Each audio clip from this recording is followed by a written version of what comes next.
ओम नमो लोहे सर्वत्रिकावर्ती हरियंताणम। ओम नमो लोहे सर्वत्रिकावर्ती सिद्धाणम। ओम नमो लोहे सर्वत्रिकावर्ती आयर्याणम। ओम नमो लोहे सर्वत्रिकावर्ती उवज्जायाणम। ओम नमो लोहे सर्वत्रिकावर्ती श्रावणम। ओंकारं बिंदु संयुक्तं नित्यं ध्यायन्ति योगिनं कामदं मोक्षदं चैव ओंकाराय नमो नमः। नमः समय साराय स्वानुभूत्या चकासते चित्स्वभावाय भावाय सर्वभावान्तरच्छिदे अज्ञानतिमिरन्धानां ज्ञानाञ्जनशलाकया चक्षुरुन्मिलितं येन तस्मै श्रीगुरुवे नमः। तीर्थंकरो जगन्नाथवर्तो ओंकारनाद जिननो जयवंतवर्तो जिनना समो शरण सौ जयवंतवर्तो ने तीर्थचार जगमा जयवंतवर्तो नमो तीर्थनायकने नमो ओंकारनादने ओंकार संगर्यो तेने नमो ते श्री कुंद कुंदने अहोपकार जिनवरनो कुंदनो ध्वनि दिव्यनो जीन कुंद ध्वनियाप्या अहो ते गुरु काननो अहो भगवती मातनो ध्रुव अचल ने अनुपम गति पामेल सर्वे सिद्धने वंदी कहो सुत केवली भाषित आसमय प्राभृत अरे हूँ एक शुद्ध सदा अरूपी ज्ञान दर्शनमय खरे कहीं अन्य ते मारू जरी परमाणु मात्र નથી અરે જમ નેત્ર તેમજ જ્ઞાન નથી કારક નથી વેદક અરે જાણે જ કર્મોદય નિરજરા બંધ તેમજ મોક્ષને ઓમ શ્રી દેવ્યો ઓમ શ્રી દેવ્યો ओम श्री सुधात्माने नमः। Jai Jinendra. Today is July 30, 2020, Thursday, and we are continuing our class on Panchastika. पंचास्तिकायમાં આપણે 172મી ગાથા પર આવે છે. 173 ગાથા છેલ્લી ગાથા છે. આ 172મી ગાથા છે. બહુ મહત્વપૂર્ણ ગાથા છે અને એમાંથી ગુરુદેવશ્રીએ બહુ નવા નવા ભાવ કાઢેલા છે. એટલે આ ગાથા આપણે બહુ ધ્યાનથી સમજવી પડશે, કેમ કે એ આખા શાસ્ત્રનો નિચોડ ઓલમોસ્ટ આ ગાથામાં આવી જાય છે. તો આપણે એને જોઈએ છે. તો let me bring the slides અને પછી આપણે વાત કરીએ.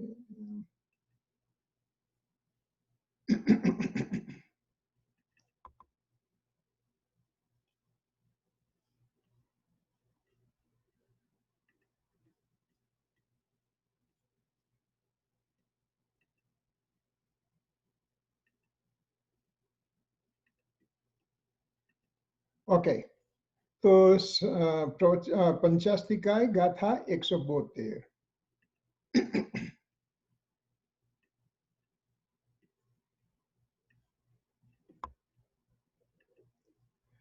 तम्हाणिवूदी कामो रागम सवत्थ कुणदूमा किंची सोतेण विदरागो भवियो भवसायरम तरदी तेथी न करवो राग जरिए क्याय पण मोक्षे छुए वितराग थईने ए रीते ते भव्य भवसागर तरे. બે લાઈનની ગાથા છે, સિમ્પલ સમજાય એવી ગાથા છે. તેથી ન કરવો રાગ જરીએ ક્યાંય પણ મોક્ષ જ છુએ. જેને મોક્ષની ઈચ્છા છે અત્યાર સુધી જે અમે ગાથા કહી, આચાર્ય ભગવાન કહે છે કે એ ગાથાને આધારે હવે એ નક્કી થયું છે કે કોઈ પણ જગ્યાએ તારે રાગ કરવાની જરૂર નથી. તું વિતરાગ થઈ જા, તું વિતરાગ થઈ જા ને એ રીતે તું ભવ્ય ભવસાગર ને તું તરી જા. શું નવી વાત આવી આમાં? સિમ્પલ ગાથા છે. રાગ ન કર, વિતરાગ થાને ભવ્ય ભવસાગર તરી જા. ભવ્ય એટલે હે ભવ્ય, તું ભવ્ય જીવ છે એટલે તું હે ભવ્ય જીવ, તું ભવસાગર તરી જા. પણ એની જે ટીકા લખી છે, અમૃતચંદ્ર આચાર્ય દેવ એની ટીકા લખી છે અને જયસેન આચાર્ય એની ટીકા લખી છે. એ ટીકા તો અમૃતચંદ્ર આચાર્ય દેવની ટીકા લગભગ 1.5 પાનામાં સંસ્કૃતમાં છે. સેમ થિંગ જયસેન આચાર્યની ટીકા 1 થી 1.5 પાના જેટલી છે. એટલે આમાં તો જાણે કે જ્ઞાનના મહાસાગરમાં જઈને અંદરથી ચૂંટી ચૂંટીને રત્નો બહાર કાઢ્યા હોય એની જેમ બંને આચાર્યોએ એની બહુ સુંદર સુંદર સુંદર સુંદર ટીકા કરી છે. અને એના પર ગુરુદેવ શ્રીએ જે આપણને પ્રવચન આપીને સમજાવ્યું છે એ તો કોઈ આપણા જેવા અદ્ભુત ભવ્ય જીવ અને ભાવિ ખૂબ જ પુણ્યશાળી જીવ હોય એને જ આ બધી વસ્તુઓ મળે. કે આપણને આ મળી છે તો એ આપણા ધનભાગ્ય ધનઘડી છે. એટલું કહેવા પછી આપણે જોઈએ તો એમાં શું કહેવા માંગે છે જોઈએ. અન્યાર્થ તેથી મોક્ષાભિલાષી જીવ સર્વત્ર કિંચિત પણ રાગ ન કરો. એમ કરવાથી, રાગ ન કરવાથી તે ભવ્ય જીવ એટલે હું ભવ્ય જીવ વિતરાગ થઈ ભવસાગરને તરી જઈશ. એટલો અન્ય એનો અર્થ થયો. એટલો એની ટીકાની અંદર આપણે વાંચીએ ખરા. આ સાક્ષાત મોગના સાર સૂચન દ્વારા શાસ્ત્ર તાત્પર્ય ઉપસંહાર છે, અથવા અહીં સાક્ષાત મોક્ષ માર્ગનો સાર સો છે તેના કથન દ્વારા શાસ્ત્રનું તાત્પર્ય કહેવાનો ઉપસંહાર કર્યો છે. શાસ્ત્રનું તાત્પર્ય શું, શાસ્ત્રનું મોટિવ શું, શાસ્ત્રનો લાભ શું, તો એની વાત કરવામાં આવી છે. સાક્ષાત મોક્ષ માર્ગમાં અગ્રેસર ખરેખર વિતરાગપણું છે. સાક્ષાત મોક્ષમાં અગ્રેસર તો વિતરાગ. તેથી ખરેખર અરહંતાદિગણ રાગને પણ ચંદન વૃક્ષ સંગત અગ્નિની માફક દેવલોકાદિ ક્લેશની પ્રાપ્તિ વડે અત્યંત અંતર્દાહ કારણ સમજીને, એટલે કે રાગને ચંદન વૃક્ષ સમાન, એટલે કે ચંદન તો શીતળતા આપે એવું છે, પણ એ ચંદન વૃક્ષને જો અગ્નિ લાગે તો એ જ ચંદન વૃક્ષ મને બાળશે, મને અંતર્દાહ આપશે. તો એ કઈ રીતે આપશે કે દેવલોકાદિ ક્લેશની પ્રાપ્તિ વડે. જો આમાં નરકની વાત નથી કરી, નિગોદની વાત નથી કરી, તિર્યંશની વાત નથી કરી, તો દેવલોકની વાત કરી છે. એટલે કે તું જે શુભ ભાવ કરે છે એ શુભ ભાવના ફળ રૂપે જે દેવલોક મળે છે એ પણ તને અંતર્દાહ કારણ સમજીને. રાગ આગ દહે સદા, એટલે કે 6 ઢાળમાં કહું છું કે રાગ રૂપી જે અગ્નિ છે, એટલે કે મને કોઈના પ્રત્યે શુભ ભાવ થાય છે, રાગ થાય છે. જો દ્વેષ તો મને ખબર છે કે મારે ક્રોધ ન કરવો જોઈએ, મારે માયાચાર ન કરવો જોઈએ, એ બધું ખબર છે. પણ જે રાગ છે એ મીઠાશ લાગે છે. મારું ફેમિલી, મારા ગ્રાન્ડકિડ્સ, મારો સમાજ, મારું મંદિર, એવા જે રાગ છે એ રાગ છોડવાનું બહુ તકલીફ આવે છે. જેમાં બળબળતા દુઃખ સુખના કલ્લોલો ઉપજે છે અને જે કર્મ અગ્નિ વડે તપ્ત કકળાટ વાળા જળ સમૂહની અતિશયતાથી ભયંકર છે.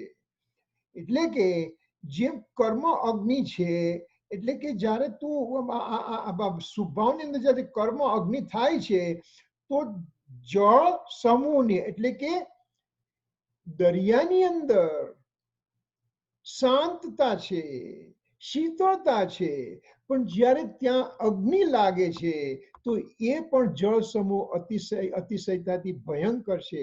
એવા ભવસાગરને પાર ઉતરી શુદ્ધ સ્વરૂપ પરમામૃત સમુદ્રને અવગાહી શીઘ્ર નિર્વાણને પામે છે. એટલે કે તું આટલામાંથી છટકી જા, આટલામાંથી નીકળી જા તો તારું કાર્ય થાય. વિસ્તારથી બસ થાઓ, જયવંત વર્તો, વિતરાગપણું કે જે સાક્ષાત મોક્ષ માર્ગનો સાર હોવાથી શાસ્ત્ર તાત્પર્યભૂત છે. આ તો હજી ટીકાનું પહેલું પાનું થયું છે. તાત્પર્ય દ્વિવિધ હોય છે, સૂત્ર તાત્પર્ય અને શાસ્ત્ર તાત્પર્ય. એટલે કે આપણે એક ગાથા લીધી તો એ ગાથાનું તાત્પર્ય શું છે, ગાથાનું મહત્વ શું છે, અને બીજું શાસ્ત્ર, આખા શાસ્ત્રનું તાત્પર્ય શું છે. તેમાં સૂત્ર તાત્પર્ય સૂત્ર દીઠ ગાથા દીઠ પ્રતિપાદન કરવામાં આવ્યું છે, અને શાસ્ત્ર તાત્પર્ય હવે અમે પ્રતિપાદિત કરવાના છીએ. અત્યાર સુધી અમે 171 ગાથા સુધી તમને સૂત્ર કયા એક એક ગાથા કઈ અને એનું ઇમ્પોર્ટન્સ બતાવ્યું. હવે અમે શાસ્ત્ર પૂરું થાય છે તો આખા શાસ્ત્રનું તાત્પર્ય શું છે એ અમે પ્રતિપાદિત, અમે પ્રસિદ્ધ કરીએ છીએ, અમે એનું જ્ઞાન કરાવીએ છીએ. હજી ટીકા ચાલુ છે. સર્વ પુરુષાર્થોમાં સારભૂત એવા મોક્ષ તત્વનું પ્રતિપાદન કરવાના હેતુથી જેમાં પંચાસ્તિકા અને ષડ દ્રવ્યના સ્વરૂપના પ્રતિપાદન વડે સર્વ પુરુષાર્થોમાં સારભૂત એવા મોક્ષ તત્વનું પ્રતિપાદન કરવાના હેતુથી, એટલે કે મોસ્ટ ઇમ્પોર્ટન્ટ બધા પુરુષાર્થમાં મોક્ષ તત્વનું પ્રતિપાદન ઇમ્પોર્ટન્ટ છે, મોક્ષનું પ્રસિદ્ધિ કરવી ઇમ્પોર્ટન્ટ છે.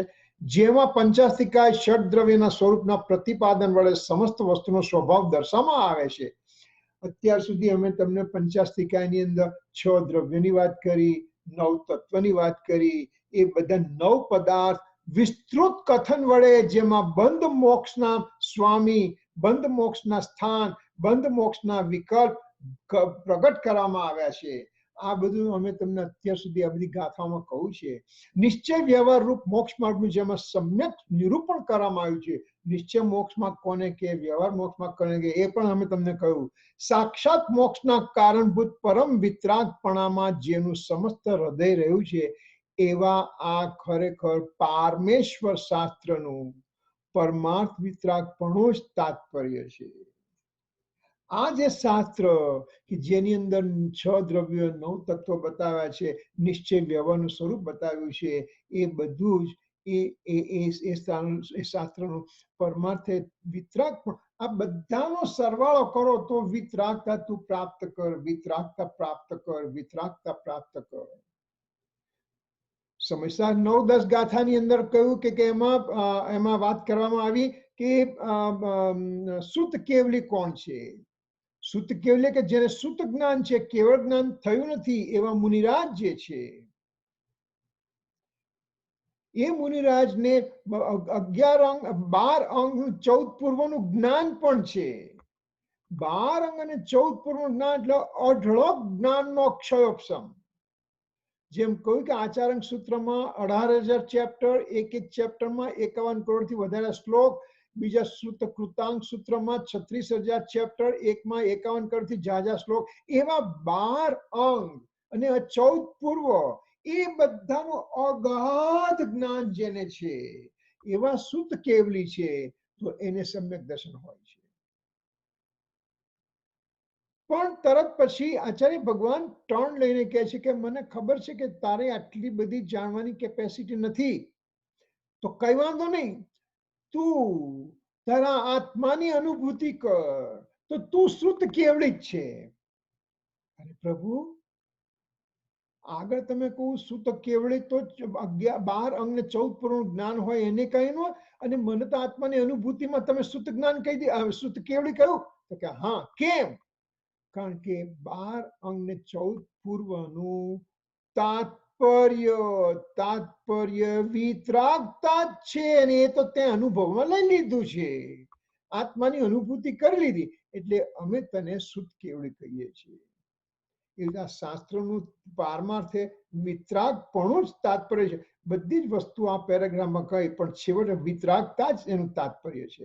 તે આ વિતરાગપણાને વ્યવહાર નિશ્ચયના અવિરોધ વડે જ અનુસરવામાં આવે તો ઈષ્ટ સિદ્ધિ થાય છે, પરંતુ અન્યથા નહીં. એટલે કે આ વિતરાગપણું તારે લેવું છે, કઈ રીતે મળશે? તો કે વ્યવહાર નિશ્ચયની સંધિ કરીશ તો તારી વિતરાગતા થશે. તો જ ઈચ્છની સિદ્ધિ થાય છે, બીજી રીતે સિદ્ધિ થતી નથી. અર્થાત વ્યવહાર નિશ્ચયની સુસંગતતા રહે એવી રીતે વિતરાગપણાને અનુસરવામાં આવે તો જ ઈચ્છિતની સિદ્ધિ થાય છે, બીજી રીતે થતી નથી.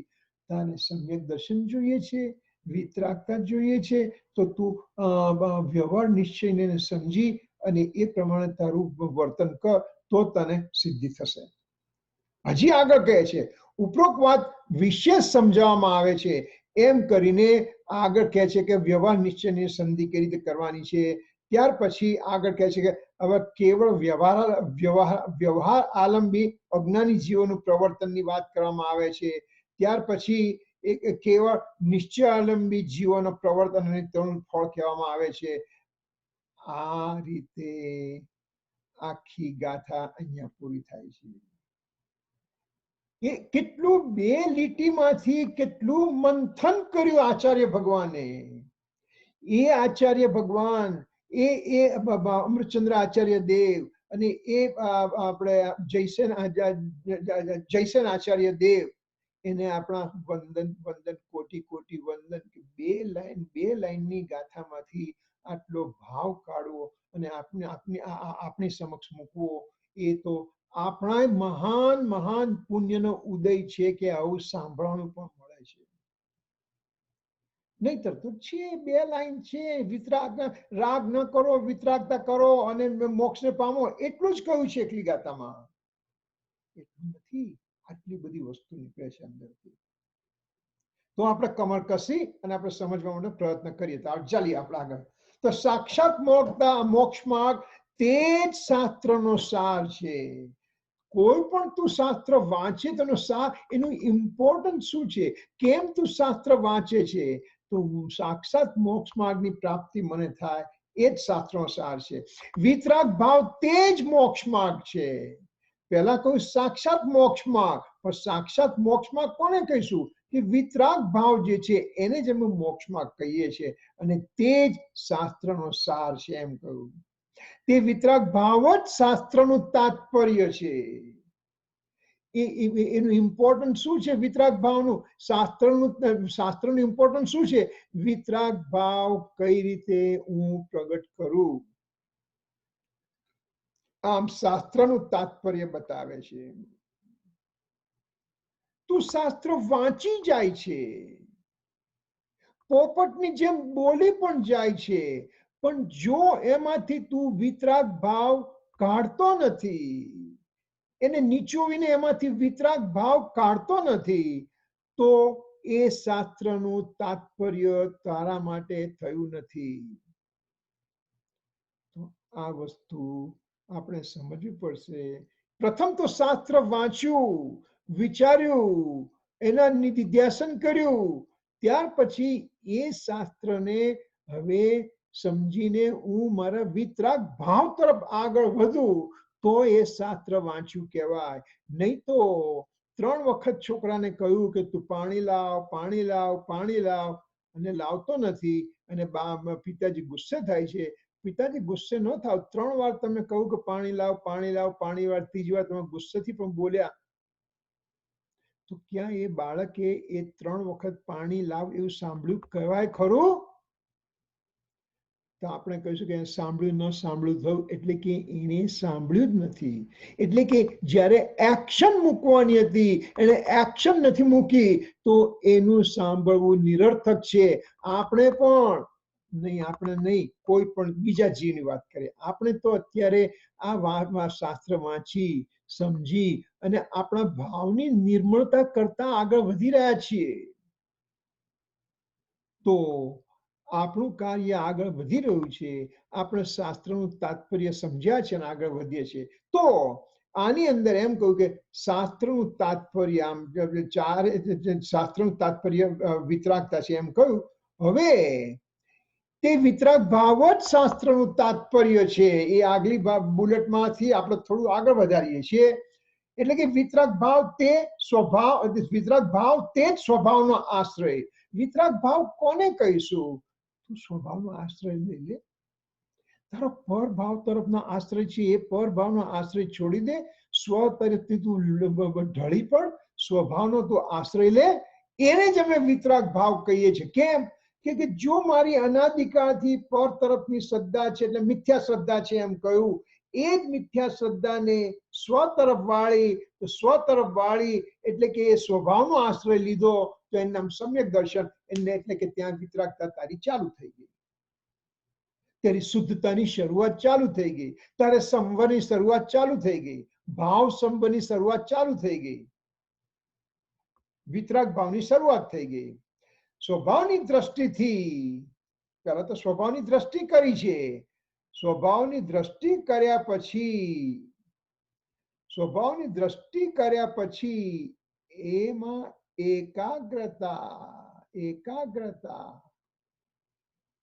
પર તરફની દ્રષ્ટિ હતી એ છોડી દીધી, સ્વ તરફ દ્રષ્ટિ લાવ્યા તો એનું નામ આત્માની અનુભૂતિ કહ્યું, એનું નામ સમ્યક દર્શન કહ્યું, એનું નામ સમ્યક જ્ઞાન કહ્યું. એમાં સમ્યક ચારિત્રની શરૂઆત કહી, એને વિતરાગતાની શરૂઆત કહી, એને ભાવ સંવરની વાત કરવામાં આવી. તો એ તો જે સ્વભાવની દ્રષ્ટિનો જ એનું રિઝલ્ટ છે.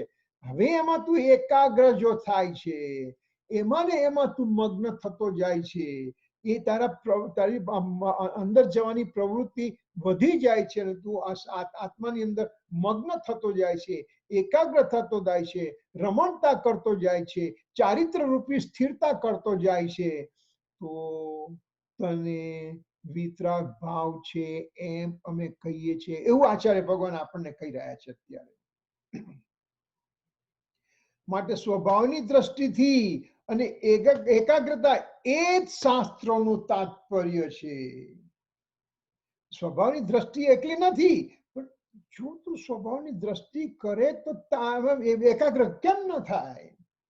સ્વભાવની દ્રષ્ટિ કરે તો એમાં એકાગ્ર થવામાં તને શું વાંધો છે? હવે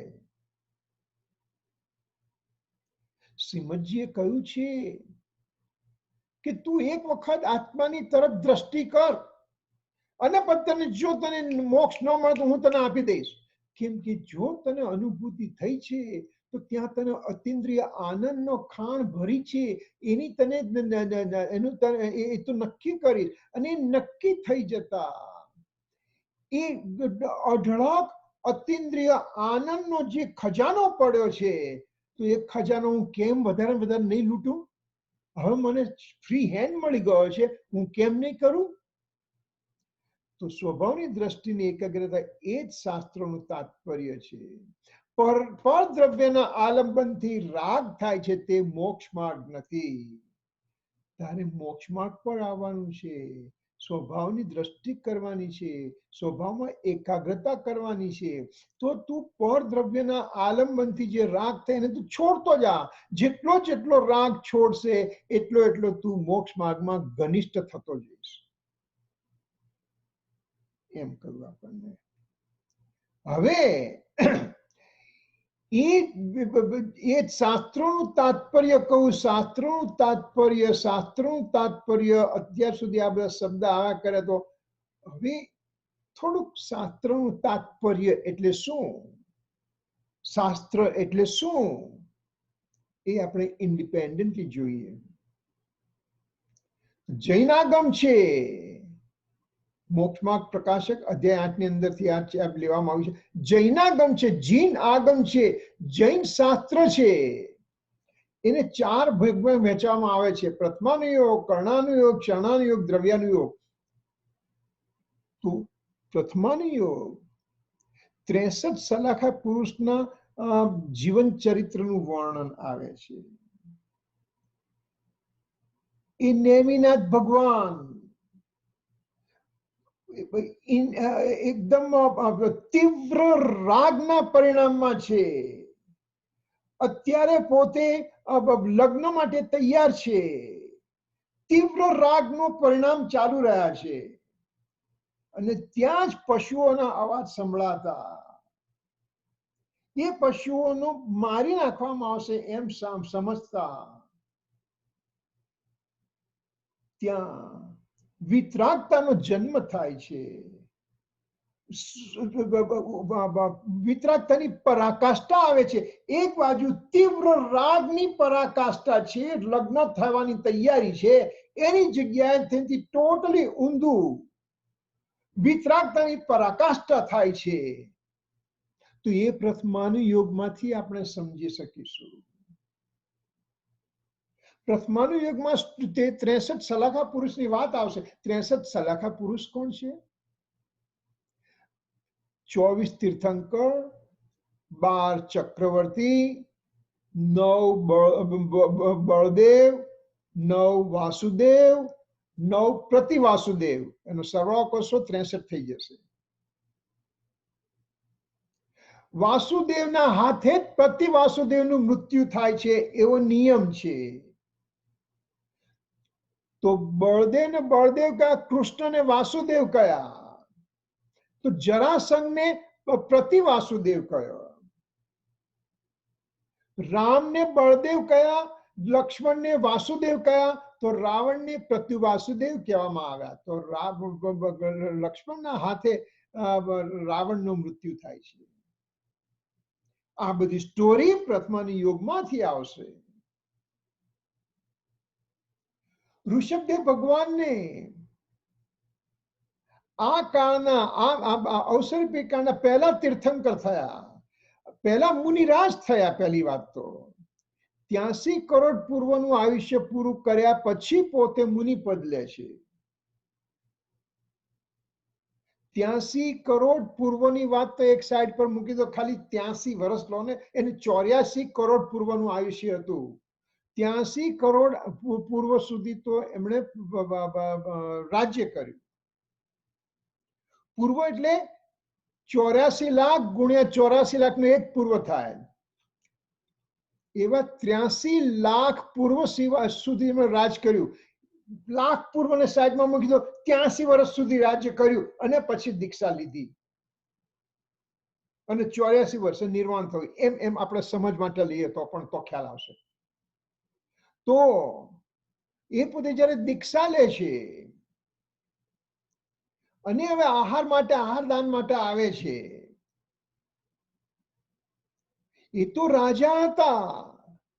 રાજા મુનિરાજ થયા છે, નગ્ન દિગંબર મુનિરાજ થયા છે, નગરમાં આવે છે. અરે એને આપણે શું આપીએ? આ તો આપણા અન્નદાતા છે, આપણા રાજા હતા.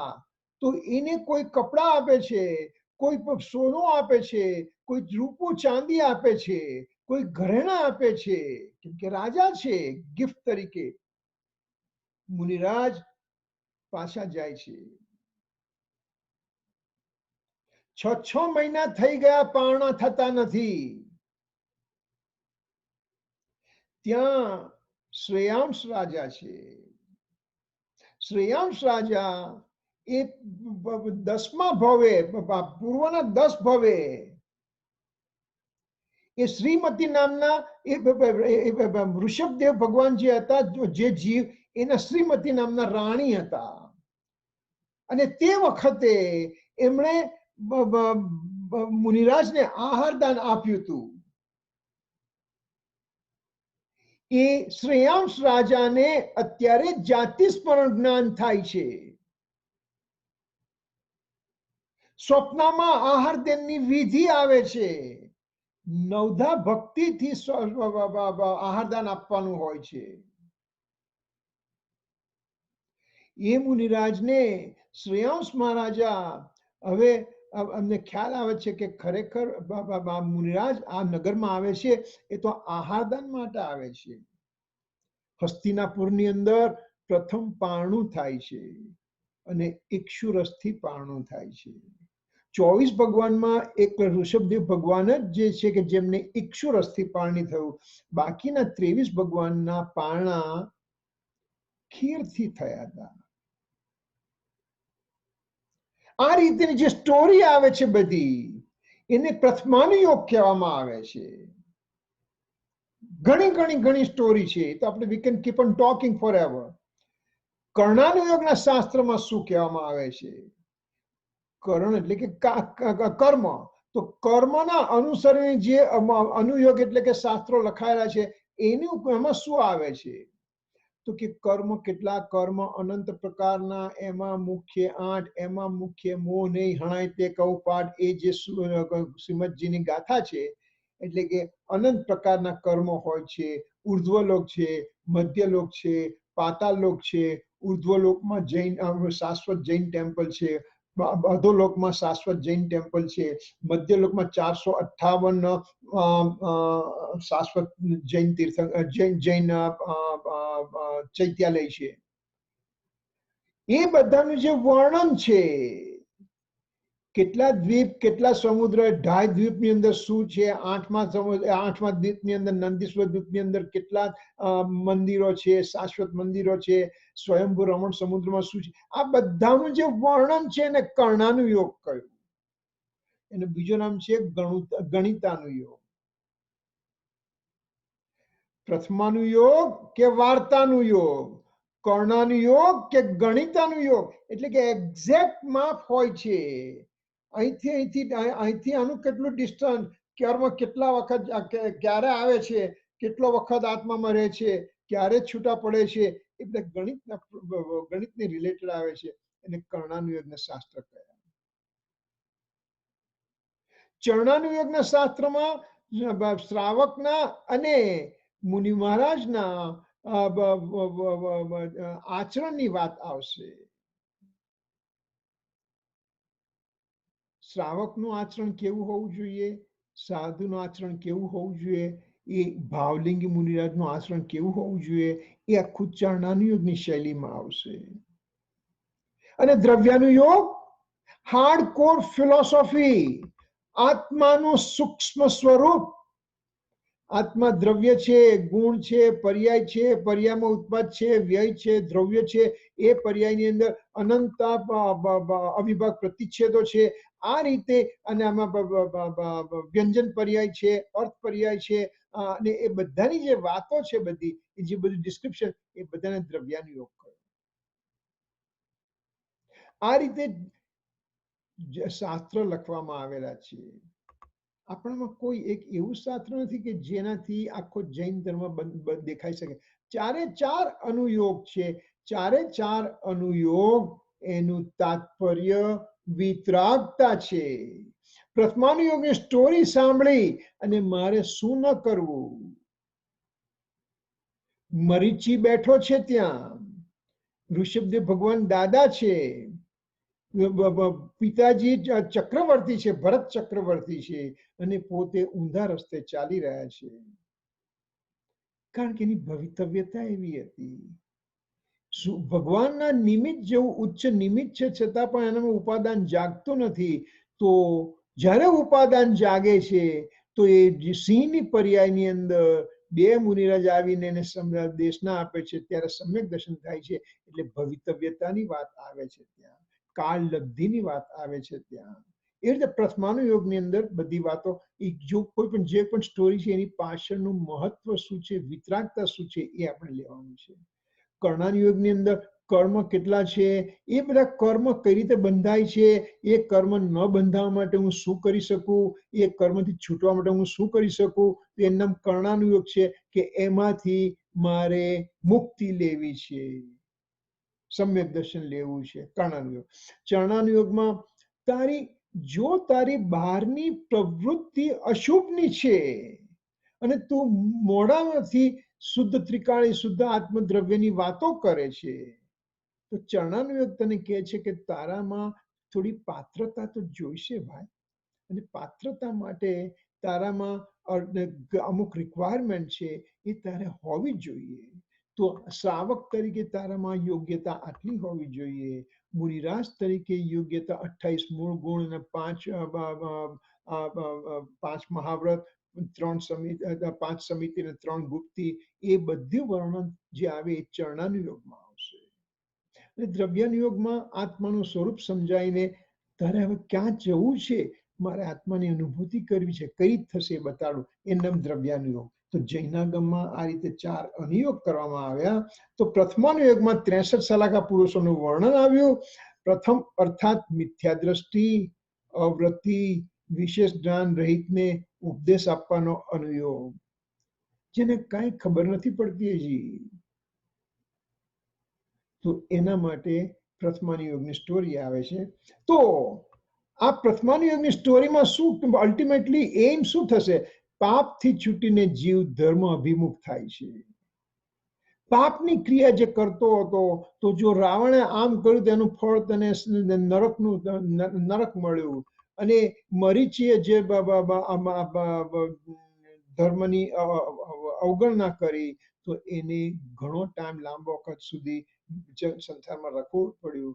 એમ કરીને પાપથી છૂટી અને જીવ ધર્મ અભિમુખ થાય છે, એમ કહે છે.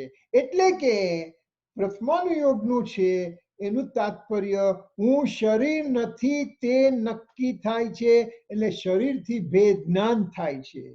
પ્રથમાનુયોગના શાસ્ત્રો વાંચવાથી શરીરથી હું ભેદ જ્ઞાન કરું છું, એક ભેદ જ્ઞાનની પ્રક્રિયા ચાલુ થાય છે. સુંદર રીતે વર્ણન છે આ બધું. અને આ જેમ આપણે કહું કે મોક્ષમાં પ્રકાશકની અંદર જ છે, મોક્ષમાં પ્રકાશકની અંદર 8મા અધ્યાયમાં બહુ સુંદર વર્ણન છે, જેને રિફર કરો તો કરી શકશો. હું શરીર નથી એટલે કે પ્રથમાનુયોગથી મારું એક નક્કી થાય છે. કયું ભેદ જ્ઞાન થાય છે? આ તો સ્થૂળ ભેદ જ્ઞાન થયું. હજી તો તારે અંદર જવાનું છે. આ તો સ્થૂળ છે, શરીરથી અલગ થયું. હવે આવશે બીજો આવશે કર્ણાનુયોગ. કર્ણાનુયોગમાં શું કહેવામાં આવશે કે લોક અલોક કર્મનું વર્ણન છે. નરક સ્વર્ગના ઠેકાણા ઓળખી પાપથી મુક્ત થઈ ધર્મમાં લાગે છે. તત્વના ઘણા ભેદ જાણે તેનું તત્વજ્ઞાન નિર્મળ થાય છે.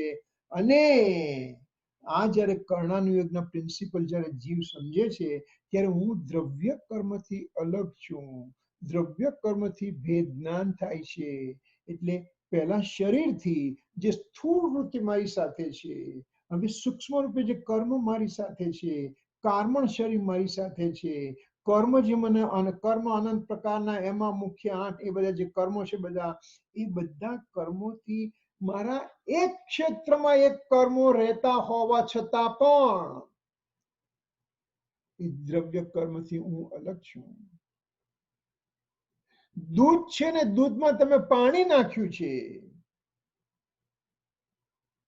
તો એને અલગ કઈ રીતે કરી શકાય? પાણી અને દૂધના બધા જ પરમાણુઓ એક ક્ષેત્ર વગા થઈ ગયા છે, છતાં પણ તું તારી સાયન્ટિફિક રીતે એ દૂધના પાણીને બાળી અને દૂધને પાણીથી તું અલગ કરી શકે એમ છે. એ રીતે દ્રવ્ય કર્મથી હું અલગ છું એ નક્કી થાય છે, એ ભેદ જ્ઞાન થાય છે, એ કર્ણાનુયોગના શાસ્ત્રોથી થાય છે. હવે ચરણાનુયોગ આવશે. ચરણાનુયોગમાં આવશે શ્રાવક ધર્મ અને મુનિ ધર્મનું વર્ણન છે. ગૃહસ્થ મુનિ ધર્મનું વિધાન સાંભળીને પોતાનાથી થાય એટલો ધર્મ કરે છે.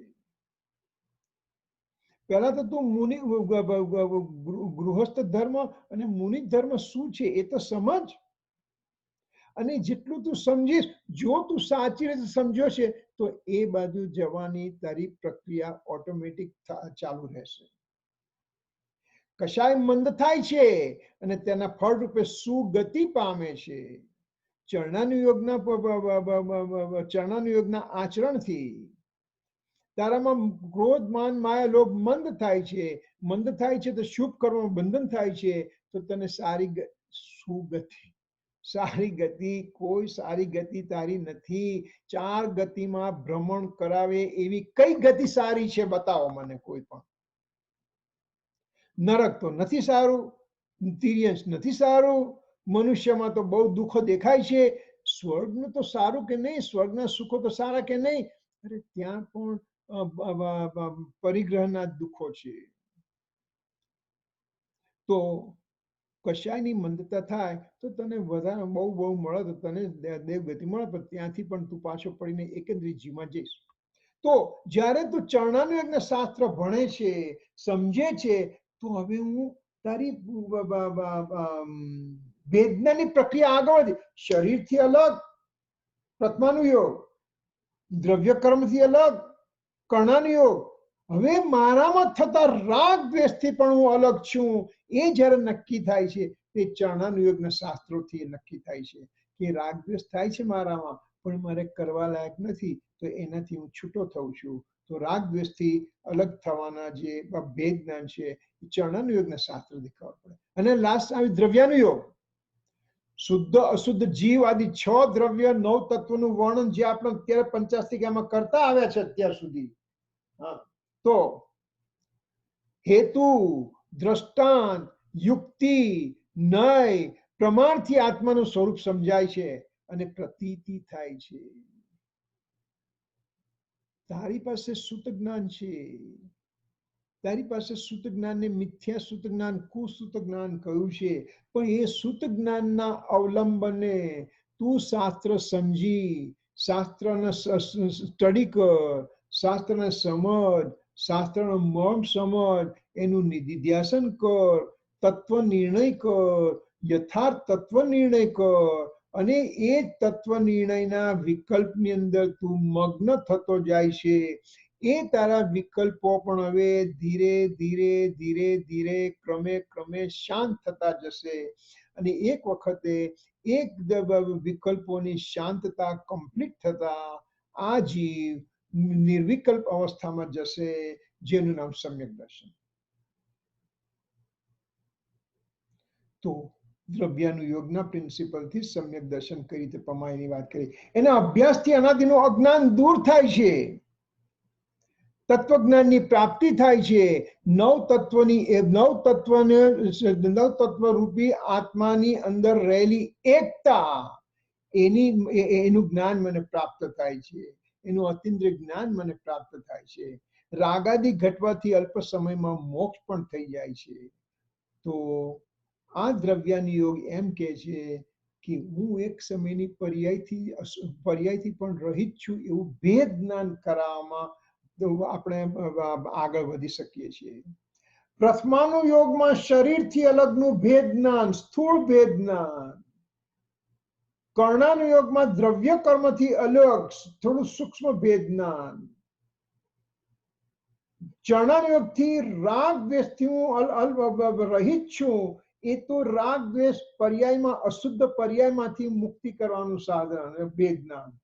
અને છેલ્લે એક સમયની શુદ્ધ પર્યાય, અરે કેવળ જ્ઞાનની પર્યાયને પણ પર્યાય કહી છે, અને પર્યાય છે એટલે એને વ્યવહાર કહો છે.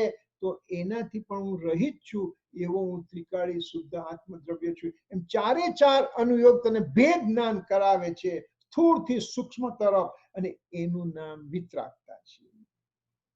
ચાર અનુયોગનું તાત્પર્ય વિતરાગતા 172 ગાથા પંચાસ્તિકાય. એનો અર્થ શરીરથી, દ્રવ્યકર્મથી, રાગદ્વેષથી અને એક સમયની પર્યાયથી હું ભિન્ન છું, એવી વિતરાગતા ઉત્પન્ન થાય છે. એટલે ચારે ચાર અનુયોગનું તાત્પર્ય વિતરાગતા થયું. કેટલી સુંદર આચાર્ય દેવે રચના કરી છે, તીર્થંકર ભગવાને રચના કરી છે કે આપણી સમજ માટે. તો કોઈ એમ કે અમારું શાસ્ત્ર તો કુરાન છે ને, અમારું શાસ્ત્ર તો બાઇબલ છે ને, અમારું શાસ્ત્ર ગીતા છે. ભાઈ અહીંયા એક શાસ્ત્ર નથી. એ દ્રવ્યાનુયોગની અંદર સેંકડો શાસ્ત્રો આવી જશે. એ ચરણાનુયોગમાં ઘણા ઘણા શાસ્ત્રો આવશે. પ્રથમાનુયોગમાં દાખલા તરીકે શાસ્ત્ર જોવા જઈએ તો મહાપુરાણ અને એ બધા જે શાસ્ત્રો છે, આદિ પુરાણ, મહાપુરાણ, પદ્મ પુરાણ, એ બધા શાસ્ત્રો છે, એ બધા અને આપણે કલ્પસૂત્ર વગેરે જે શાસ્ત્રો છે, બધા એ પ્રથમાનુયોગમાં આવશે. કર્ણાનુયોગના શાસ્ત્રની અંદર ધવલા, મહાધવલા, ષટખંડાગમ, ક્ષપણાસાર એ બધા જે છે, લબ્ધિસાર, એ બધા શાસ્ત્રો એ બધા કર્ણાનુયોગમાં આવશે. ચરણાનુયોગના શાસ્ત્રોની અંદર પુરુષાર્થ સિદ્ધિ ઉપાય આવશે, અને રત્નકંઠ સાવકાજ આવશે, એ બધા શાસ્ત્રો આવશે. અને દ્રવ્યાનુયોગની અંદર સમયસાર, પ્રવંચસાર, નિયમસાર, અષ્ટપાહળ, પંચાસ્તિકાય, એ બધા શાસ્ત્રો દ્રવ્યાનુયોગમાં આવશે. તો આ રીતના તારી પાસે શાસ્ત્રો છે, એક શાસ્ત્ર નથી. તારી પાસે અનંત અસંખ્યાતા શાસ્ત્રો છે. તારી કેટલી કેપેસિટી ગ્રાસ્પ કરવાની છે, શાસ્ત્રો તો તારી પાસે છે. તો તું તારી કેટલી કેપેસિટી છે, તારો કેટલો ઇન્ટરેસ્ટ છે, તારી કેટલી જિજ્ઞાસા, એ પ્રમાણે તને શાસ્ત્ર તારી પાસે હાજર છે. તારે એમ નહીં કેવું પડે કે શાસ્ત્ર મારી પાસે નથી એટલે મારાથી સ્વાધ્યાય નથી થતો. આ જમાનામાં આજની દ્રષ્ટિએ 2020 ની અંદર તારી પાસે ઇન્ટરનેટ ઉપર ઢગલેબંધ શાસ્ત્રો તારી પાસે છે. કયું શાસ્ત્ર તારે જોઈએ છે? બધું તને મળશે. હા, થોડુંક આગળ વધીએ આમાં. If this question, just stop me please anywhere, okay? તો હવે આપણે જોઈએ આમાં શું કહે છે. પ્રથમાનુયોગની અંદર વાત કરીએ. પ્રથમાનુયોગ 63 સલાકા પુરુષનું વર્ણન. આ બેઝિકલી અત્યારે જે આપણે કહ્યું એનું શોર્ટમાં આખું રિવિઝન થઈ જશે. 63 સલાકા પુરુષોનું પુરાણનું વર્ણન આવશે. તેમાં મિથ્યાત્વ, અવૃત્તિ, વિશેષને જ્ઞાન રહિતને ઉપદેશ આપવાનો અનુયોગ, એટલે કે પ્રાથમિક અવસ્થામાં જીવને ઉપદેશ આપવા માટેની વાત છે. અને એમાં એ જીવ ધર્મ અભિમુખ થાય છે, પાપથી છૂટીને ધર્માભિમુખ થાય છે. અને એને એ શાસ્ત્રથી હું શરીર નથી એવું ભેદ જ્ઞાન થાય છે. કર્ણાનુયોગના શાસ્ત્રથી લોક અલોક કર્મનું વર્ણન છે. નરક સ્વર્ગના ઠેકાણા ઓળખી પાપથી મુક્ત થઈ ધર્મમાં લાગે છે. તત્વના ઘણા ભેદને જાણીને તેનું તત્વજ્ઞાન નિર્મળ થાય છે. કર્ણાનુયોગના શાસ્ત્ર જાણતા તત્વજ્ઞાન નિર્મળ થાય છે. અને તે વખતે હું દ્રવ્ય કર્મથી રહિત છું એ પ્રમાણનું ભેદ જ્ઞાન થાય છે. ચરણાનુયોગની અંદર આવશે શ્રાવક ધર્મ અને મુનિ ધર્મનું વર્ણન છે. ગૃહસ્થ મુનિ ધર્મનું વિધાન સાંભળીને પોતાનાથી થાય એટલો ધર્મ કરે છે. કશાય મંદ થાય છે અને એના ફળ રૂપે સુગતિ મળે છે, એટલે કે કદાચ સ્વર્ગની ગતિ મળે છે. અહીંયા પાપથી છૂટ્યો છે, અહીંયા તત્વજ્ઞાન જાણીને તત્વજ્ઞાન નિર્મળ થયું છે. આમાં એને કશાયથી મન થતા એને શુભ કર્મના ઉદયથી દેવાદી ગતિ મળશે. અને રાગ દ્વેષથી રહિત છું એ પ્રમાણેનું એનું નક્કી થાય છે ચરણાનુયોગમાં. દ્રવ્યાનુયોગમાં શુદ્ધ અશુદ્ધ જીવ આદિ 6 દ્રવ્ય 9 તત્વોનું વર્ણન છે. હેતુ, દ્રષ્ટાંત, યુક્તિ, નય, પ્રમાણથી આત્માનું સ્વરૂપ સમજાય છે અને પ્રતીતિ થાય છે. રાગાદિ ઘટવાથી અલ્પ સમયમાં મોક્ષ થાય છે અને હું એક સમય પર્યાયથી પણ પર છું એવું ભેદજ્ઞાન થાય છે. એમ કરીને અહીંયા આપણે 4 અનુયોગનું ચેપ્ટર હતું. એ એટલે કે આપણને આચાર્ય ભગવાને એક આપણને અવસર આપ્યો કે અમે તને કહ્યું કે 4 અનુયોગોનું તાત્પર્ય વિતરાગતા છે. હવે તું તારી રીતે સમજી લે 4 અનુયોગ શું છે. તો આજે આપણને સમજ પડી ગઈ છે 4 અનુયોગનું આટલું સુંદર સ્વરૂપ છે. આ રીતે હું સમજી શકું એમ છું, હું મારું કાર્ય કરી શકું એમ છું. મને કોઈ અડચણ આવે એમ નથી.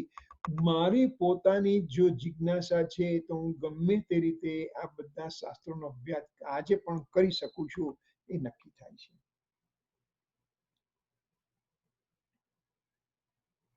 અનુયોગમાં વ્યાખ્યાન પદ્ધતિ શું કહે છે? પ્રથમાનુયોગમાં અલંકાર શાસ્ત્રો અથવા કાવ્ય આદિ શાસ્ત્રોની પદ્ધતિ મુખ્ય છે. કાવ્ય છે, અલંકાર શાસ્ત્રો છે. કર્ણયુગમાં ગણિત આદિ શાસ્ત્રોની મુખ્યતા છે. ચરણાયુગમાં નીતિ શાસ્ત્રોની મુખ્યતા છે. કઈ વસ્તુ એક જ દેશમાં રહેતા એક જગ્યાએ આ વસ્તુ કરવી એ નીતિ યોગ્ય છે અને બીજી એ જ વસ્તુ બીજી કન્ટ્રીમાં કરવી એ અનીતિ યોગ્ય છે. તો ચરણાનુયોગિક શીખવાડે છે. દ્રવ્યાનુયોગ ન્યાય શાસ્ત્રોની મુખ્યતાથી છે. ન્યાય એટલે શું? ન્યાય એટલે ન્યાય નો. ન્યાય શબ્દ ની ધાતુથી બનેલો છે. ની એટલે આવવું, લઈ જવું, લઈ જવું. એ લઈ જવું શબ્દમાંથી ન્યાય શબ્દ નીકળ્યો. એટલે કે જેનું શુદ્ધ સ્વરૂપ છે એ તરફ લઈ જાય એને ન્યાય શાસ્ત્ર કહ્યા. એટલે દ્રવ્યાનુયોગ શુદ્ધ આત્મા તરફ તમને લઈ જાય છે એટલે એને ન્યાય શાસ્ત્રની મુખ્યતા એમ કહ્યું. શાસ્ત્ર પ્રથમાનુયોગ આદિ પુરાણ, કલ્પસૂત્ર ઇત્યાદि, કર્ણાનુયોગમાં ધવલ, ષટખંડાગમ, કર્મગ્રંથ, ચરણાનુયોગમાં રત્નકંઠ, સાવકાચા, સુરપરિષદ, સિદ્ધિ ઉપાય, દ્રવ્યાનુગ સમય સાતો ચમસી વગેરે વગેરે અનંત અનંત અનંત શાસ્ત્રો, અસંખ્યાત શાસ્ત્રો તમે અહીંયા લખી શકો એમ છો.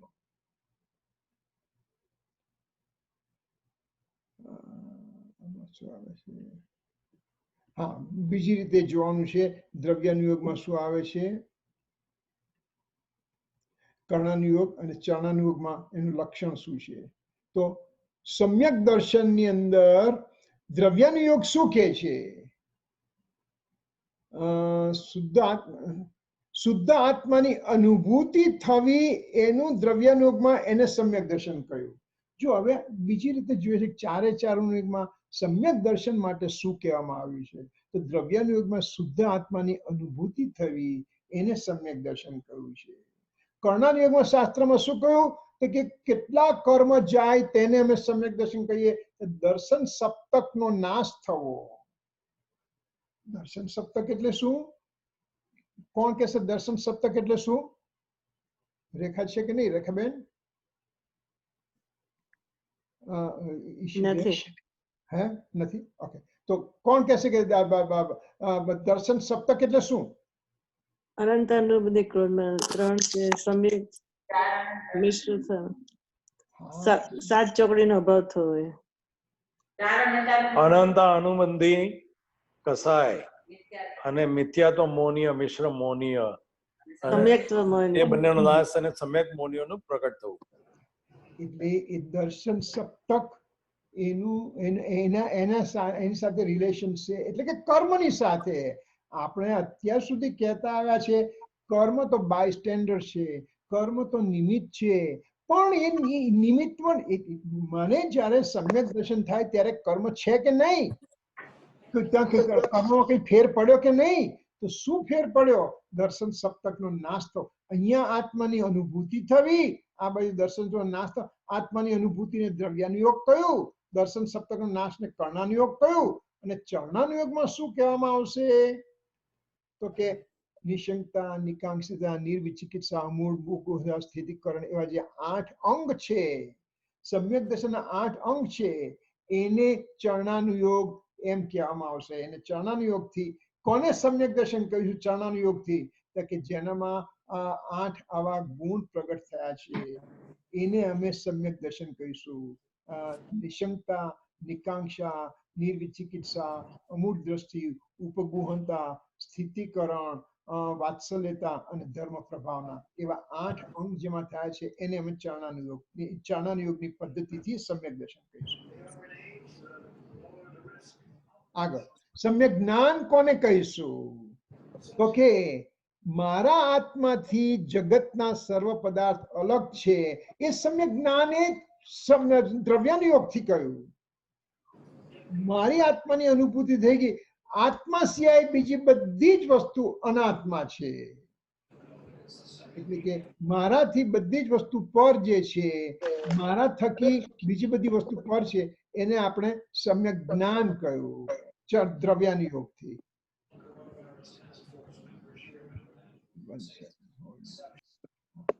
ઓકે, અને પછી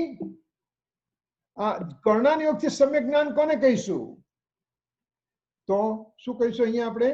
સુમતિ જ્ઞાન ને સુશ્રુત જ્ઞાન જે છે એને સમ્યક જ્ઞાન કહીશું કર્ણાનુયોગના પ્રિન્સિપલથી. અને ચરણાનુયોગને સમ્યક જ્ઞાન કોને કહીશું? તો કે જ્યાં વ્યંજનાચાર છે, અર્થાચાર છે, ઉભયાચાર છે, કાલાચાર છે, વિનયાચાર છે, ઉપધાનાચાર છે, બહુમાનાચાર છે, અનિન્વાચાર છે. અને આ બધાનું વર્ણન આપણે કરી ગયા છે, બહુ ડિટેલમાં કરી ગયા છે. છતાં પણ કોઈને પ્રશ્ન થતો હોય તો ડોન્ટ વરી, જસ્ટ સ્ટોપ અને we will just talk about it. તો સમ્યક જ્ઞાન થાય છે તો ચરણાનુયોગથી આ 8 પ્રકારના આચારો હોય છે એને સમ્યક જ્ઞાન ચરણાનુયોગથી કહ્યું. સુમતિ સુશ્રુત જ્ઞાન થયું તો એ કર્ણાનુયોગથી કહ્યું.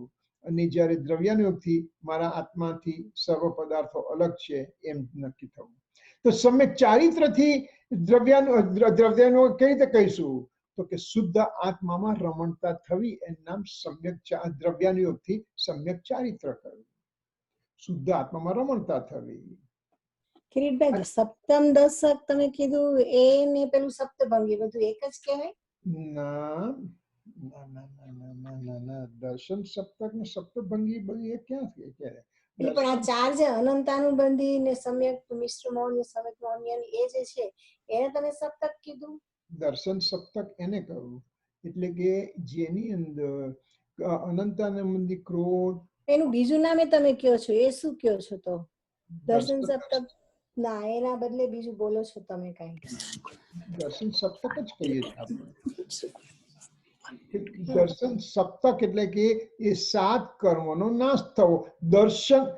દર્શન સપ્તક નો અર્થ શું થયું કે દર્શન મોનીય, મિથ્યાત્વ મોનીય, સમ્યક્ત્વ મોનીય, અનંતાનું ક્રોધમાનમાં આવેલો એટલે દર્શનથી ચાલુ થતા 7 નામના કર્મોનો નાશ થવો અથવા 7 નામના કર્મોનો ક્ષયોપશમ કે ઉપશમ થવો એને કર્ણાનુયોગના પ્રિન્સિપલથી સમ્યક દર્શન કહ્યું કેમ કે એમાં કર્મની વાત આવી.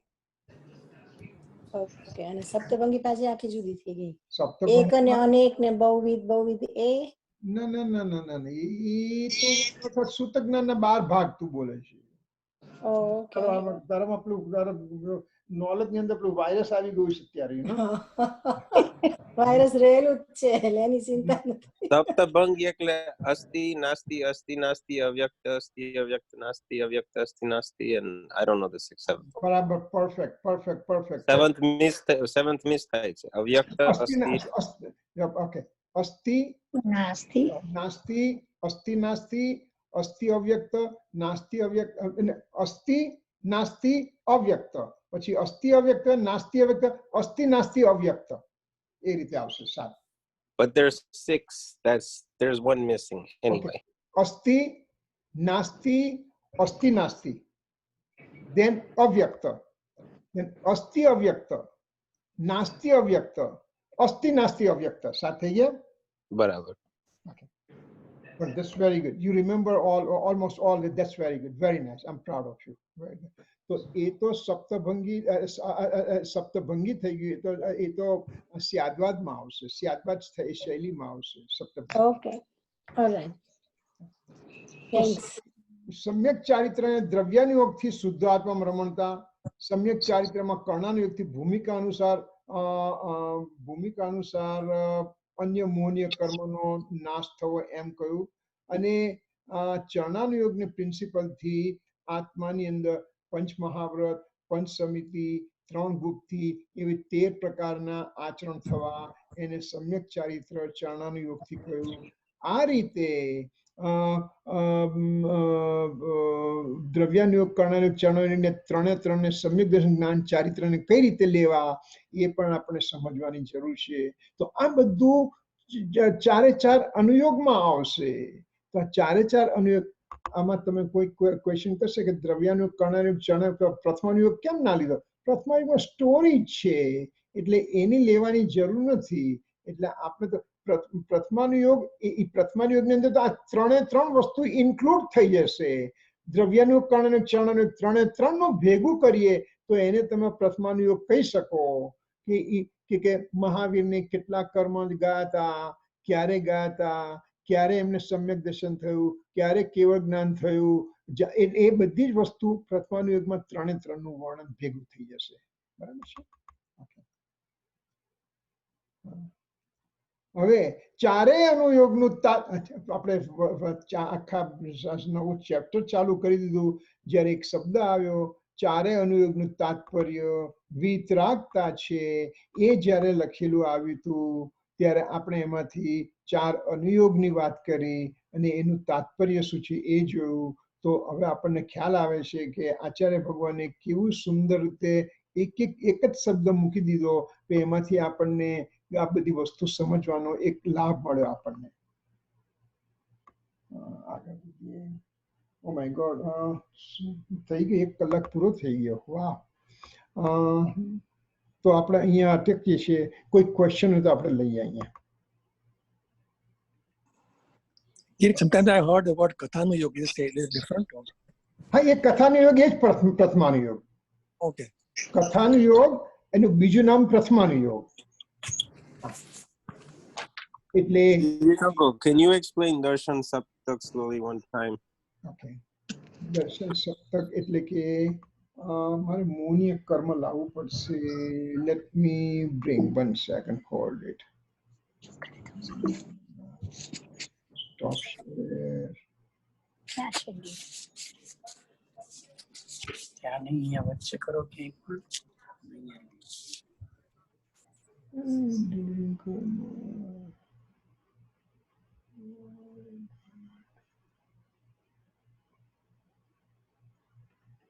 હોપફુલી આમાં આવવું જોઈએ.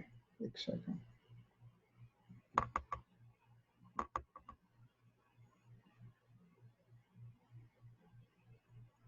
Give me 1 second, okay?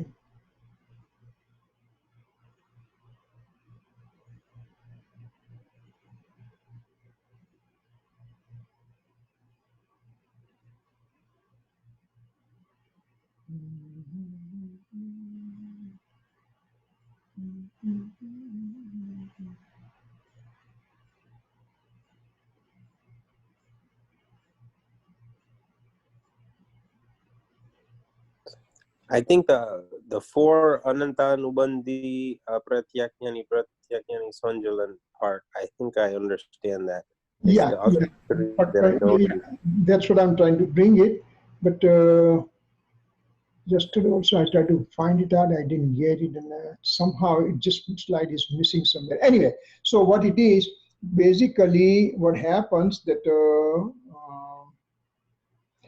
basically the મોનીય કર્મ બે રીતે ડિવાઈડ થાય છે. મોનીય કર્મનો એક આમ જશે ઉપર, એને દર્શન મોનીય કહ્યું, અને બીજો આમ જે છે એને ચારિત્ર મોનીય કહીશું. દર્શન મોનીયની અંદર મોનીય કર્મના 28 ભાગ થશે. 28 ભાગમાં દર્શન મોનીયના 3 ભાગ, ચારિત્ર મોનીના 25 ભાગ. દર્શન મોનીય એટલે કે જ્યારે મારી શ્રદ્ધા પર તરફ છે, અનાદિથી પર તરફ છે, મેં મારી જાતે મારા પોતાના પ્રયત્નથી પર તરફ દ્રષ્ટિ કરી છે, અનાદિથી કરતો આવ્યો છું, હજી કરી રહ્યો છું. તો તે વખતે પર તરફ દ્રષ્ટિ છે, શ્રદ્ધા ગુણની પર્યાય પર તરફ થઈ છે, એટલે મિથ્યા શ્રદ્ધા નામ પડ્યું છે, પર તરફની શ્રદ્ધાનું નામ પડ્યું છે. તો એ વખતે કયા કર્મ ઓપરેશનમાં છે? તો દર્શન મોનીય કર્મ ઓપરેશનમાં છે. જ્યારે એ પર તરફની શ્રદ્ધાને હું સ્વ તરફ લાવું છું, એટલે કે સમ્યક દર્શન થાય છે, ત્યારે પર તરફની શ્રદ્ધા પૂરી થાય છે. શ્રદ્ધા કાં તો 100% પર તરફ, કાં તો 100% સ્વ તરફ. તો જ્યારે શ્રદ્ધા સ્વ તરફ આવે છે, ત્યારે કર્મમાં શું ફેરફાર થાય છે? તો કે દર્શન મોનીય કર્મ, કે જે મને મોનીય પર તરફ શ્રદ્ધા કરાવતું હતું, એ કર્મનો નાશ થયો. નાશ થયો, ઉપશમ થયો, ક્ષોપશમ થયો, નાશ થયો. અત્યારે સામાન્ય રીતે આપણે શબ્દ વાપરીએ. તો એ નાશ થતા મારી અંદર સમ્યક દર્શનની ઉત્પત્તિ થઈ. ત્યારે દર્શન મોની જ્યારે કર્મ જાય છે, એની સાથે ચારિત્ર મોનીમાંથી અનંતાનુબંધી ક્રોધ માન માયા લોભ નામના 4 કર્મ પણ જતા રહે છે. એટલે દર્શન મોનીની અંદર મિશ્ર મોનીય, મિથ્યાત્વ મોનીય, સમ્યક્વ મોનીય, એમ 3 મોનીય દર્શન મોનીના કર્મ છે. એટલે એ 3 જાય છે. અહીં સાથે સાથે ચારિત્ર મોનીના અનંતાનુબંધી ક્રોધ માન માયા લોભ, એ 4 ને 3 7 જાય છે. એટલે એને આપણે દર્શન સપ્તક, સપ્તક એટલે 7, દર્શન સપ્તક નામ આપ્યું. અનંતાનુબંધી ક્રોધ માન માયા લોભ જતા મિથ્યાત્વ મોહનીય કર્મ એટલું મોડું પડી જાય છે, એટલું મોડું પડી જાય છે કે હવે એને ધક્કો મારો ને જતું રહેશે. એની જેમ હવે એ મોહનીય કર્મ, જો કે હજી એનામાં 21 પ્રકૃતિઓ બાકી છે, નંબર પ્રમાણે ઘણી છે, પણ એનું જોર બહુ જ ઓછું છે. એટલે એ હવે પછી પ્રોગ્રેસિવલી ચોથા ગુણ સ્થાનક, પછી પંચમ આવે, છઠ્ઠું સાતમું ગુણ આવે છે. એમ કરતા કરતા મોહનીય કર્મના બીજા બધા ભાગ ધીમે ધીમે જુદા પડતા જશે, છૂટા પડતા જશે.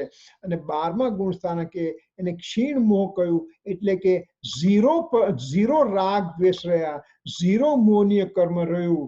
100% મોહનીય કર્મનો નાશ થઈ ગયો અને વિતરાગતા 100% ઉત્પન્ન થઈ. એને આપણે એ રીતે દર્શન સપ્તકની વાત કરવામાં આવે છે. બરાબર? I'm just going to repeat that. The saptak is darshan mohaniya karma, charitra mohaniya karma, mishra mohaniya karma. ના ના ના, દર્શન મોનીય ના અંદર મિથ્યાત્વ મોનીય, મિશ્ર મોનીય, સમ્યક મોનીય. કિરીટભાઈ, સમ્યક્મ મોનીયનો પૂરેપૂરો નાશ થાય? નહીં એટલે જો તારે ક્ષાયિક સમ્યક્વ હોય તો નાશ થાય. યસ, ક્ષોપસમ સમ્યક્વની અંદર ઉદય ચાલુ હોય એનો. જો એટલે ચોથે ગુણ સ્થાને એનો ઉદય ચાલુ હોય. હું એ સહાયિક સમ્યક્વ પહેલી વારમાં તો કોઈને થતું જ નથી હોતું.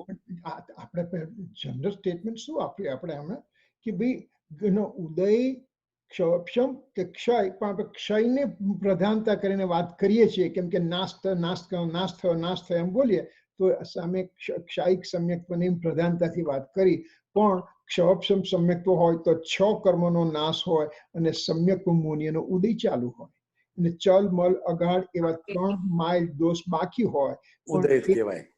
હા, સમ્યક્વ મોનીનો ઉદય હોય, પણ એ એટલો બારીક દોષ છે એ આપણને ખ્યાલ જ ના આવે. નહીવત છે. કેવડી ગમ્ય છે, કેવડી ગમ્ય છે. રાઈટ, સાચી વાત છે. બરાબર છે. એની અધર ક્વેશ્ચન? કિરીટભાઈ,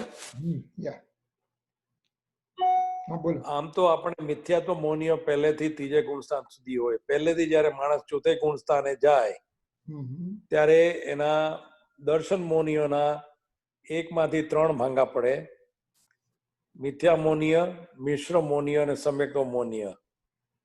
એને કોઈ પણ જાતનું સમ્યક્ત્વ હોય, ક્ષયોપશમિક, ઔપશમિક કે શાયિક, એમાં એના મિશ્ર મોનીય અને મિથ્યાત્વ મોનીયનો સંપૂર્ણ નાશ થાય ત્યારે જ સમ્યત્વ પકડે. એટલે નાશ થાય કાં તો ટોટલી ઉપશમ થાય તો જ સમ્યત્વ પ્રગટે ને સમ્યક્વ મોનીયનો ઉદય હોય ત્યારે.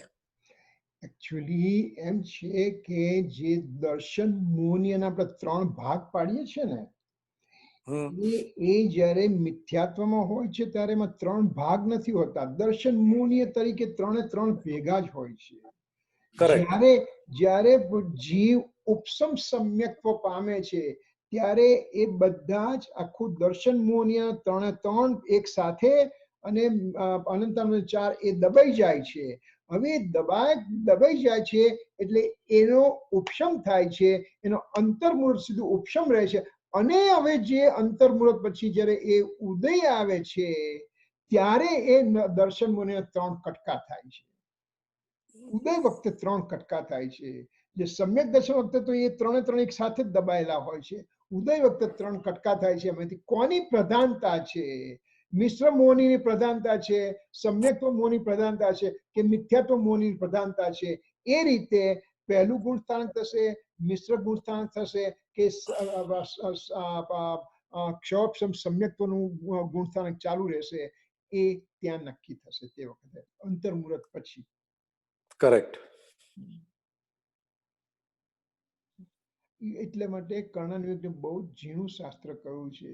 અને એની અંદર તો ઉતરતા it is like a one way street. You can totally get involved and but you may not come out of it. એટલે બહુ ઝીણું છે. પણ દ્રવ્યાનુયોગ માટે, મારા આત્માની અનુભૂતિ માટે આપણને જેટલું સમજવાનું છે, જરૂર છે એટલું સમજવું. પછી તો જેનો ક્ષોપસમ વધારે છે એની અંદર ટોટલી ડીપ જઈ શકે છે. Everything is in the answer. અનંતનો અર્થ શું છે, અસંખ્યાતનો અર્થ શું છે, સંખ્યાત શબ્દ કોને કહેવાય, એ બધાની ડેફિનેશનો છે. આપણે ખાલી એનું એમ કહી કે સંખ્યાત, અસંખ્યાત ને અનંતના બી 3 વેરિએશન છે, ઈચ ના 3 છે. Is that right? જગન્ય, મધ્યમ ને ઉત્કૃષ્ટ એવા 3 એવા ભાગ પણ છે. એટલે એના ભાગ ને પેટા વિભાગ ને બધા એટલા બધા ડિટેલમાં છે કે you can just really get lost about it, નો?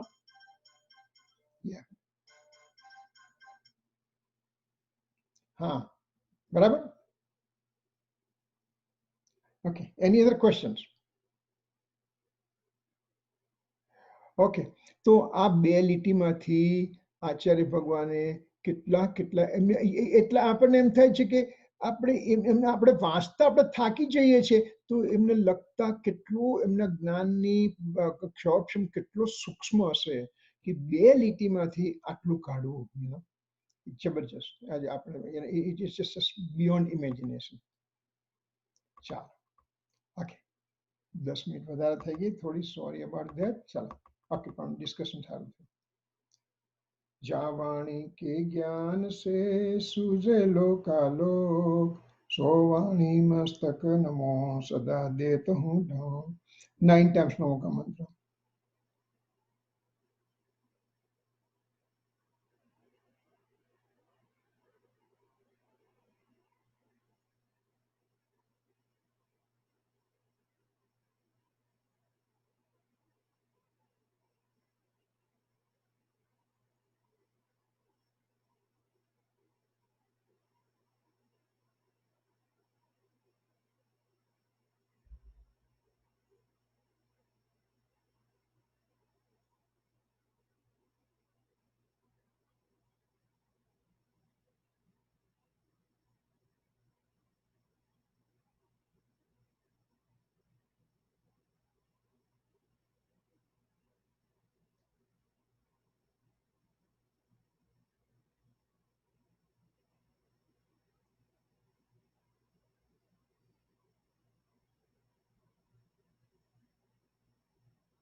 नमो यंत्रम. जय जिनेन्द्र.